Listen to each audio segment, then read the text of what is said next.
Welcome to The Explainer. Today, we're talking about something that looks like strength on the outside, but can feel very different on the inside. We're talking about how extreme self-sufficiency can sometimes be less of a personality trait and more like a suit of armor. So, let me ask you something. Have you ever been in that situation where you meet someone amazing? Things are clicking, you're getting closer, and then, bam, out of nowhere, you get this overwhelming urge to just pull away? To put some distance between you? And that urge can show up in all kinds of ways, right? Maybe it's this feeling of being trapped or totally engulfed by the intimacy. Or maybe you've noticed that as soon as you get close, the attraction just vanishes. It can even be a deep down belief that you just don't need anyone. You're fine on your own. If any of this sounds familiar, these aren't just quirks. They're all part of a very specific pattern. Now, what's so important to get here is that this isn't a character flaw. It's not about being cold or afraid of love. It's actually a really smart, protective strategy that you likely developed for a very, very good reason. It's armor. So the big question is, where does this armor get forged? How is it built? To get to the bottom of that, we're going to dig into this really incredible scientific study that followed a group of people for almost 20 years just to find the answer. In the world of psychology, this whole pattern has a name. It's called attachment-related avoidance. It sounds a little clinical, but all it really means is that your thoughts, your feelings, your actions, they're all organized around this defensive goal of not having to depend on anyone and not letting anyone depend on you. And the data we're looking at comes from a massive project. A real landmark study.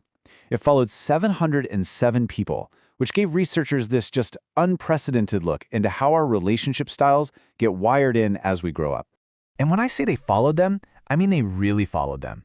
They recruited families when their babies were born, and they checked in on them with regular assessments all the way until they were 18 years old. That kind of long-term view is so rare and so powerful.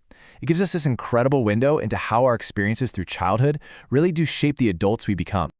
All right, so let's get into the good stuff. What did they find? What are the key experiences that actually help forge this suit of armor? Well, the study was really guided by this foundational idea from the psychologist John Bowlby. And his whole thing was that our personalities, especially how we connect with people, they aren't just set in stone when we're babies. No, they are constantly being shaped and reshaped by our relationships all the way through our development. And the results were fascinating. They found 3 major factors that could predict this avoidance style by age 18.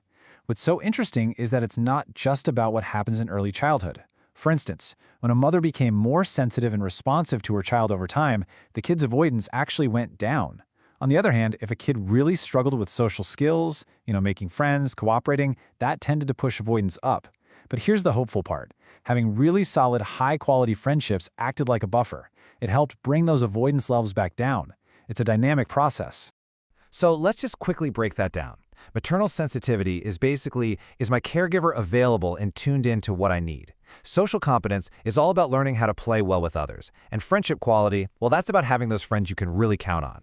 The study also found that the absence of a father was another big predictor, which really just hammers home the main idea here. Consistent, reliable, safe connection is absolutely essential. Okay, so we understand a bit more about how the armor gets built. Now what? What do you do with that information?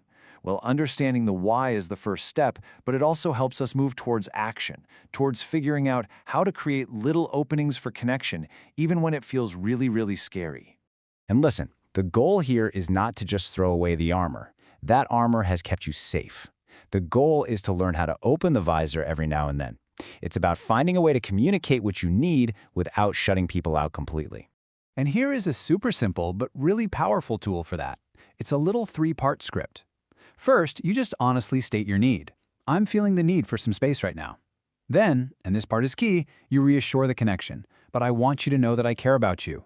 And finally, you propose a future. Can we connect again tomorrow? See how that works? It honors your need for distance, but it doesn't send a message of rejection. It's brilliant.